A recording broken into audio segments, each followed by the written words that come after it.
Howdy again everyone, and in my lens testing situation room today we have the DZOFILM Vespid 35mm T2.1 cine lens.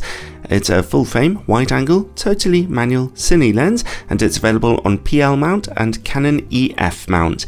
The lens's official price is $1,400 or £1,300 here in the UK, but lenses in the Vespid Prime series are often on special offer up to 40% off, so considering that, they could be pretty good value, and I thought I'd check one of them out. I'd like to thank DZOFILM very much for sending me one of these lenses for evaluation, although as usual this is a totally independent review. We'll be checking out its weaknesses as well as its strengths, and a lens like this will obviously be practically extremely useful for any video maker who wants to shoot manual focus. I've been testing quite a few cine lenses on this channel recently, and I do like the way they handle when used on a tripod, although obviously they work well on rigs too, especially when you gear them up to work with follow focus for more advanced video makers.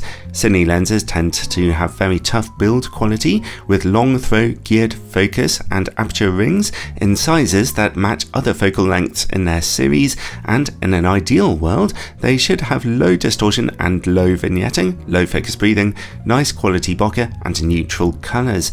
I've tested a few lower budget cine lenses that don't always offer you those things, so I'm interested to see what this mid-range optic can do.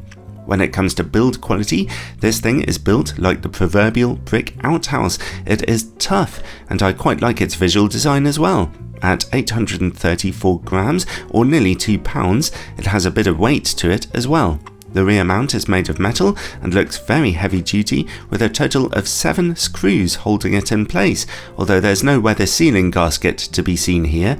In front of that comes the lens's aperture ring. It turns very nice and smoothly, but a point of criticism is that those aperture stops are not spaced out evenly, so by the time you get to T11 to T22, things can get a bit fiddly there. That aperture mechanism has an impressive 16 iris blades to it though, for smoother bokeh when the lens is topped down. In front of that, we get the manual focus ring. It too turns extremely smoothly and has an enormous throw of over 280 degrees, making it very easy to focus precisely. Let's take a look at the lens's focus breathing, and I'm glad to say that there isn't any to be seen here. This is an area where cheaper cine lenses sometimes fail, and it's important for video work. The lens's front filter thread diameter is 77mm wide, and it comes with a rubber slip-on lens cap which stays in place quite securely, thankfully. As I mentioned before, it's a totally manual lens. All in all, the build quality is fantastic here, as you might expect. I would have liked to see some more weather sealing though, and a nice evenly spaced aperture ring. Anyway, image quality. I'll be testing it today adapted onto my Canon EOS R5 camera with its full frame 45MP sensor. In-camera corrections are not available with this lens, and a quick reminder, for 4K video work you only need about 8MP of resolution, and for 8K video work about 32MP. Anyway, at T2.1 we see tons of sharpness and very good contrast. Nice. When we look over into the corners though, we see some softness and chromatic aberration, so that's less encouraging, but it's still enough resolution for 4K video work. At T2.8 we get more sharpness and brightness in those corners. However, even topped down to T11, that's as much sharpness as you get, and that colour fringing sticks around.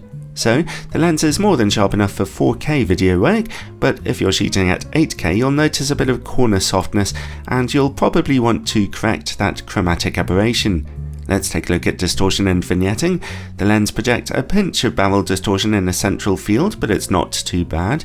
We see a little less vignetting than average at T2.1, top down to T2.8 or T4, and that mostly goes away. This lens can focus down to about 30cm, which is a nice feature. Some cine lenses can't focus very closely at all. The further good news is that image quality is only a little bit softer than shooting close up. Stop down to T2.8 for a boost in sharpness. Next, work against bright lights.